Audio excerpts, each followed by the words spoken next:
네, 오늘 10분 메시지 60번째 나갑니다. 오늘 하나님이 쓰시는 일꾼이란 제목으로 말씀을 나눌 건데요. 이 메시지는 많은 사람들이 너무나 잘 알고 있죠. 근데 제가 지금 또 하는 이유는 지금 전도 운동 또는 복음을 10년 이상 들은 분들이 아직도 복음과 종교를 구분 못하는 거 보고 제가 이렇게 또 한번 준비를 했습니다. 자, 일단 제가 현장에서 이렇게 질문을 해봤을 때 질문하기도 하고 또 이거 1번 같은 경우는 그 신학교 공부할 때 그때 이제 그 어떤 전도사님이 말한 거예요. 자, 말하자면 자기 자신이 불신자 때 첫 아이를 낳는데 그 아이하고 신자, 복음을 받고 이제 신자였을 때 다시 이제 둘째 아이를 가졌는데, 그때 난 아이하고 첫째와 둘째가 좀 다르다. 확실히 이 신자 때 난 아이가 훨씬 더 낫다. 이런 얘기를 하더라고요. 그래서 이 말을 듣고 제가 이제 속으로 많이 놀랬죠. 이제 이거는 복음적인 그 얘기가 아닙니다. 또 이 두 번째 이분도 사역자예요. 현장에서 사역을 잘 하시는 분인데 이런 말을 하더라고요. 가족이 아플 때 지금 하나님 계획이 무엇인지 기도하고 있다. 이런 말을 했고요.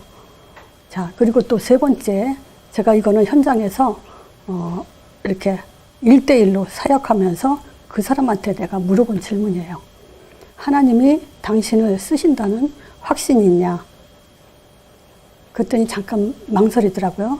그 확신이 있으면 그 증거가 뭐냐라고 물어봤죠. 그때 이분이 뭐라고 대답했냐면요.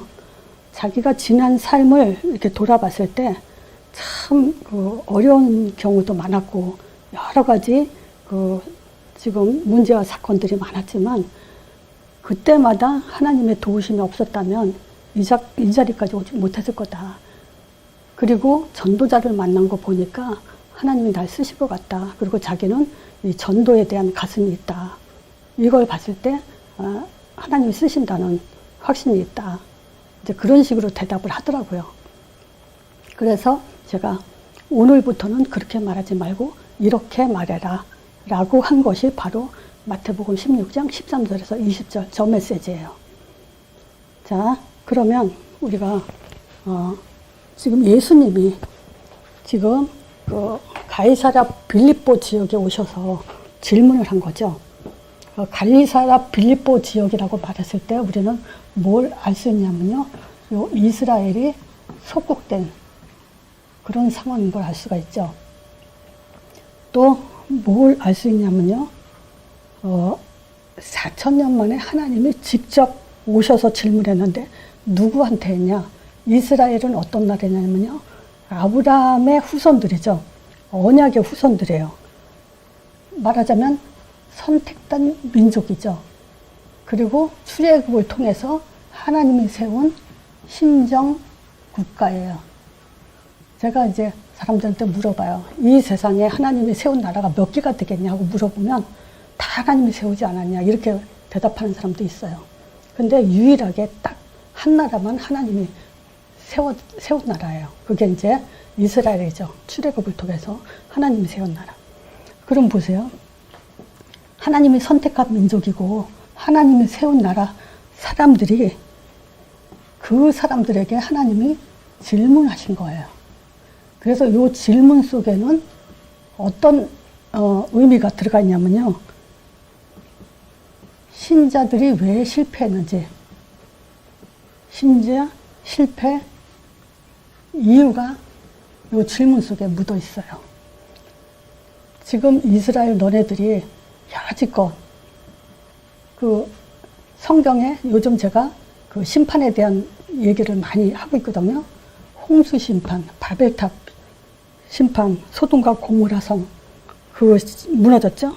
또 노예되고 포로된 상태, 또 속국된.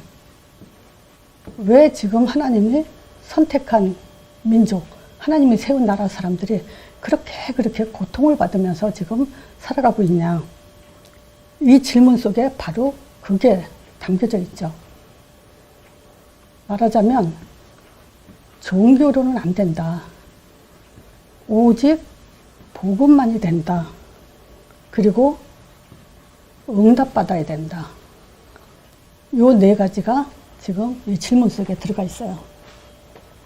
자, 그래서 오늘도 제가 지금 처음에는 예수님이 가이사랴 빌립보 지역에 와서 사람들이 나를 누구라고 했냐라고 물어봤죠. 자, 그랬을 때 사람들은 뭐라고 얘기했냐면 세례 요한 같습니다.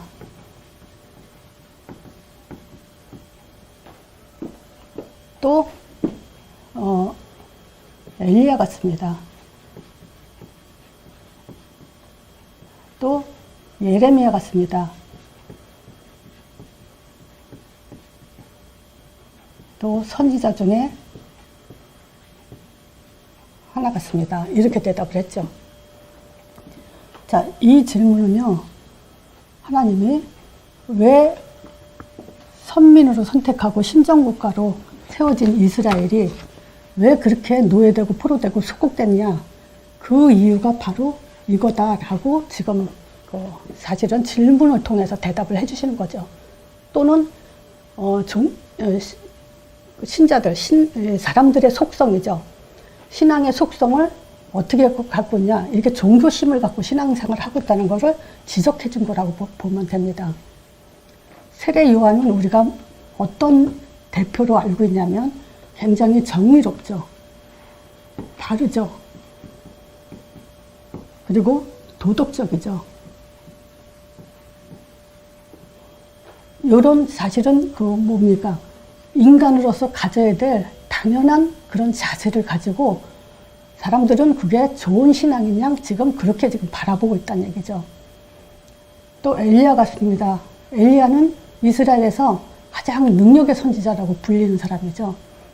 엘리야를 통해서 하늘에서 비가 내리기도 하고 불이 내려오기도 하고 죽은 자를 살리기도 하고, 그래서 예수님이 이렇게 능력이 있으신 분입니다.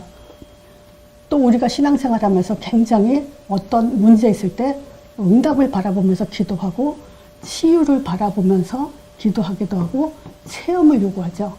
하나님이 보고 싶잖아요. 그죠? 성령 체험도 하고 싶고. 그런 식으로 신앙생활을 하죠. 예레미야 같습니다. 이거는 뭡니까? 예레미야는 사랑의 선지자, 즉 눈물로 복음을 전한 그런 헌신을 가진 그런 자기 희생을 한 그런 선지자로 보고 있죠. 예수님을 이런 분이 같다. 그래서 교회에서 보면은 어떤 목사님은 사랑을 강조하는 목사님, 어떤 목사님은 능력을 강조하는 목사님, 또 어떤 목사님은 굉장히 바르고 정의로운 것을 강조하는 목사님, 교회마다 목사님이 이렇게 추구하는 그런 것들이 다 교회마다 특색이 있죠. 선지자 같습니다. 이것은 결국은 성경 공부 많이 하는 지식, 이런 것들을 지금 강조하고 있죠. 이게 지금 종교예요. 자, 보세요. 내가 바르게 살수록, 기도를 많이 할수록, 사랑 헌신할수록, 성경 공부 많이 할수록 우리는 뭐냐면 이거 자기만족, 하나님하고 상관없어요. 내가 하는 것만큼 내가 충만해져요. 내가 행복해져요. 이것이 바로 자기만족의 신앙생활이에요. 또 이 신앙은 아무리 열심히 해도요, 절대 사단을 이기지 못합니다. 이 신앙은 절대 지속할 수가 없어요. 그리고 제자를 세울 수가 없습니다. 즉 무슨 말이냐면요, 창세기 3장 1절에서 6절 요 문제를 해결할 수 없다는 거예요. 말하자면 복음의 본질이 아니라는 거예요. 근데 이 얘기를 왜 하냐면요, 지금도 또는 주님 오시는 끝날까지 이 신앙은 지속되고 있습니다. 지속될 겁니다. 왜냐? 창세기 3장 문제요, 주님이 오시는 그날까지 지속되거든요. 그러면 뭐냐? 이 신앙도 아무리 복음 얘기해도요, 요 신앙하고 섞여 있어요. 입으로는 주는 그리스도시요. 복음은 뭡니까? 주는, 말하자면 예수님은 하나님의 아들이시고 그리스도십니다. 이렇게 고백하잖아요. 이렇게 고백해놓고도 실제로는 여기 와 있다는 얘기죠. 자, 지금 한번 봅시다. 요 끝까지 할게요. 이 고백을 하는데 너희는 누구라 하냐? 그 제자들한테 물어봤죠. 이것은 그 제자들이 바로 베드로가 이 고백을 했어요. 예수는 그러면 베드로가 뭘 잘했냐? 예수 이름으로 담대하게 안진병 일으켰죠. 이제 내가 가진 것, 내게 은과 금은 없지만 사도행전 3장이죠. 내가 가진 것을 주는데 뭘 가졌냐? 나사렛 예수 이름으로 일어나 걸어라. 이 이름으로 구원과 임마누엘이 된다는 것을 알았어요. 사주팔자 운명, 사단의 손에서 빠져나온다는 걸 알았어요. 그리고 뭘 알았냐? 하나님의 아들. 지금 하나님의 아들 예수를 본다는 것은 하나님이란 증거를 가졌다는 거예요. 그리고 하나님이 유일하게 계속 하시는 일, 이제 아들을 보내셨잖아요. 그 이름으로 이제 그리스도의 일어나죠. 선지자 제사장 왕. 창세기 3장 1절 6절 이 문제를 완전히 깨트린 그 역사를 지금도 하고 계시죠. 자, 그러면 이 복음을 들어서 잘 알고 고백하면서도 10년 넘게 이 고백을 하면서도 지금 계속 뭐 하고 있냐면요. 이렇게 이 눈을 가지고 있고 이 신앙으로 벗어나질 못하고 있어요. 자, 그러면 이 고백한 사람에게 예수님이 뭐라 했어요? 복이라고 했죠. 이걸 왜 복이라고 했냐? 이 고백을 한 베드로한테 이것은 하늘이 알게 했다 그래요. 혈육이 지금 이 혈육으로 알고 있는 이 고백이 아니라고 해요. 하늘에 계신 아버지께서 알게 했다는 거예요. 그래서 또 다른 말로 하늘의 언어라고 할까? 고백. 하늘의 언약, 또 하늘의 언어. 그래서 우리가 이 얘기하죠. 새 방언, 새 교훈, 이런 말을 하죠. 마가복음 2장에도 있고요. 1장 27절에도 있고, 마가복음 16장 20절에서 15절에서 20절에도 새 방언을 말하며 그러잖아요. 이게 하늘의 언어예요. 지금. 우리가 이 하늘의 언어를 하면서도 뭘 하고 있냐? 문제만 왔다면 일로 가요. 이 하늘의 언어를 교백하면서도. 그 말은 뭐냐면 이 세 가지 응답을 놓치게 된다는 거예요. 이 고백을 하면서도 자꾸 일로 가는 건요. 반석이 될 수가 없어요. 자, 반석은 뭐죠? 믿음이 흔들리지 않아요. 성령 충만이에요. 이 고백을 하면 할수록 우리는 하늘의 복을 계속 갖게 되는 것이 바로 성령 충만이에요. 자, 또 다른 말로 힘이에요. 힘 그러면 또 신비주의로 생각할까봐 저는 이제 확신이란 말을 써요. 이렇게 가야 됩니다. 성령, 예수 이름으로 확신 갖는 거. 그게 성령 충만이에요. 이 믿음 가져야만 우리는 땅끝까지 증인이 되도록 갈 수밖에 없는 그 힘을 갖게 되죠. 자, 이 반석 성령 충만은 뭘 가져다 주냐면요. 음부의 권세가 이기지 못해요. 그래서 문제 보는 눈이 달라지죠. 이곳이 달라지죠. 그리고 천국 열쇠, 즉 하늘 문을 열게 되죠. 자, 저는 이 고백한 다음에 하나님은 이 응답을 준다 했을 때 저는 응답이 싹 다 바뀌었어요. 이게 성경적으로 하나님이 주시는 응답이에요. 이 응답 빼놓고 다른 응답은 종교 응답. 세상의 불신자도 받는 응답이죠. 자, 그러니까 이 응답만큼은 안 줘선 안 되고 안 받아선 안 되는 거예요. 반드시 주시는 응답이 바로 이 세 가지 응답이에요. 자, 이 고백을 하면서도 계속 이쪽으로 지금 가 있는 사람들이 많단 말이에요. 그건 결국 이 세 가지 응답을 다 뺏기고 놓치게 되는 거예요. 자, 그럼 이 고백을 가지고 한번 적용해 볼게요. 자, 보세요. 부신자 때는 첫째 아들, 신자 때는 둘째 아들. 다르다겠죠. 근데 만약에 그 둘째 아이가 올바른 신앙 고백을 안 하고, 그쵸? 이 종교에 빠져 있다면 그건 안 되는 거죠. 이 고백을 모른다면, 놓치고 있다면, 이 응답을 놓치고 있다면 그거는 신앙생활 아무리 잘해도 소용이 없어요. 신자가 실패하는 이유가 되죠. 이걸 놓치면. 자, 또 가족이 아플 때 하나님 계획이 무엇인지 그걸 위해서 기도한다는 것은 지금 이 신앙 고백을 해놓고도 하나님의 계획이, 이 응답받는 게 계획이에요. 우리는 이미 응답을 줬고 또 받아야 될 응답이에요. 그래서 불신자들은 응답 따라다니지만 우리는 받은 응답을 또 받는 것이 올바른 그 성경적인 응답이죠. 예수님이 주신다고 했으면 이게 응답이죠. 다른 응답 생각하는 것 자체가 지금 틀린 거죠. 종교죠. 내 기준이죠. 하나님의 기준은 이겁니다. 자, 그러니까 이걸 가지고 우리는 모든 답을 다 내야 돼요. 자, 하나님이 나를 쓴다는 증거. 그리스도 고백하는 자를 쓴다 그랬잖아요. 그러니까 지금 보세요. 이 기독교가 그래도 한동안 우리나라에서 많은 선교사들을 만들어냈죠. 선교지로 가는 분들이 많아요. 근데 그분들이 많이 실패하는 걸 봐요. 그분들이 처음에는 하나님이 날 부르셨다. 콜링이라 하죠.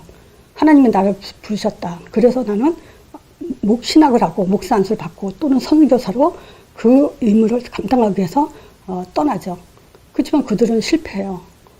그러면 그건 또 뭔가요? 사실은 콜링이 이거예요. 우리는 진짜 복음과 종교를 구분하는 것만큼 이 복음의 역사는 이 응답을 받게 돼 있어요. 요게 답니다. 구원의 길 다음으로 중요한 것이 바로 이거예요. 그리고 이거는 매일, 구원의 길 다음으로 매일 계속 이 눈을 떠야 됩니다. 그래서 보세요. 반석이 되면 교회를 세운다 그러죠. 내 교회를 세우라. 그리스도 교회를 세운다래요. 그죠? 이게 전도예요. 음부의 권세가 언제 이기지 못하죠? 우리가 전도할 때예요. 하나님 나라가 임하게 하는 것도 전도잖아요. 음부의 권세. 하나님 나라가 임할 때 음부의 권세가 이기지 못하죠. 하늘문이 열릴 때 지금 영접운동이 일어나잖아요. 영접운동을 통해서 천국잔치가 벌어지고 하늘문이 열리잖아요. 자, 여기 보세요. 우리가 그리스도 교회가 되고 하나님 나라가 임하고 하나님 나라가 임하면 동시에 흑암이 무너지잖아요. 그 영접을 통해서 우리가 하늘잔치 문이 열리잖아요. 자, 그러면 이것은 한마디로 말하면 이 고백으로 일어나는 일이 이제 다른 방법으로는 절대 교회가 안 세워지고 하나님 나라가 임할 수가 없고 영접운동이 일어날 수가 없어요. 요 신앙만이 요 세 가지가 일어나는 거예요. 자, 그러면 요것이 전부 한마디로 말하면 전도예요. 교회를 세워서 하나님은 사도행전 1장 8절 이걸 교회 본질이 사도행전 1장 8절이잖아요. 그거 하기 위해서 교회 이 땅에 세워진 거잖아요. 그러니까 그리스도 교회라는 것은 전도를 얘기하는 거고 하나님 나라가 임한다는 것도 전도고 영접운동이 일어나는 것도 전도예요. 그렇다면 모든 것이 다 전도로 적용이 돼야, 해석이 돼야 제대로 된 해석이라고 했어요. 있죠. 전도 빼놓고 하는 해석은요, 내 기준이에요. 내 생각이고. 자, 그러면 예를 들어서 성령 인도가 뭐냐? 전도하기 위해서 인도하는 거죠. 기도는 왜 하냐? 전도 때문이야. 자, 우리가 기도할 때 달라졌죠. 내용이 뭐냐 하고 방향이 나와야 제대로 된 기도예요. 내용이 없고 방향이 없으면 그건 기도가 아니죠. 비나이다 하는 종교 기도죠. 자, 그래서 분명한 내용, 그래서 우리가 언약이라는 말을 계속한 거, 방향, 전도, 사도행전 1장 8절을 얘기하는 거잖아요. 하나님의 방향. 그리고 성령 인도가 뭐냐, 이거죠? 응답이 뭐냐, 그것도 전도예요. 누림이 뭐냐, 전도예요. 기분 좋다고 누림이 아니에요. 행복하다고 누림이 아니에요. 다 내 기준이에요, 그 말은. 어떤 단어도 앞으로 이 전도로 적용을 해야 제대로 된 해석이다. 그렇게 이해하셔야 됩니다. 그래서 하나님이 쓰시는 일꾼, 사실은 지금 이 질문 자체, 종교심을 좀 벗겨버리기 위해서 제가 이제 이거를 적용하는 거니까 한번 우리가 내 자신도 그렇고 앞으로 만날 분들을 그 종교심을 벗어버리기 위해서 좀 적용해보라고 하나님 쓰시는 일꾼 계속 지금 또 해봤습니다. 또 명심할 것은요, 우리가 그리스도 고백하면서도 계속 세례요한, 엘리야, 에레미야 선지자에서 벗어나지 못하고 있다는 걸 명심하셔야 됩니다. 왜 그러냐면요, 여기에 있으면요 상처 치유 안 됩니다. 그리고 자꾸 사람들이 시험 드는 것도 이 속에 있기 때문에 시험 드는 거예요. 이건 뭐냐, 영적 문제 치유되지 못하고 있어요. 계속 갖고 있죠. 그래서 이 신앙생활의 모든 걸림돌은 지금 아무리 고백했다고 해서 복음 아니에요. 이 속에 있기 때문에 걸려 넘어지는 거예요. 이게 지금 뭐냐, 사람들에게 체질돼 있기 때문에 그래요. 벗어나지 못하기 때문에 묶여놓은 거예요. 자, 그래서 이 마태복음 16장 13절에서 20절의 고백을 가지고 어디든 적용할 수 있는 그런 또 하나님의 지혜가 있길 바랍니다.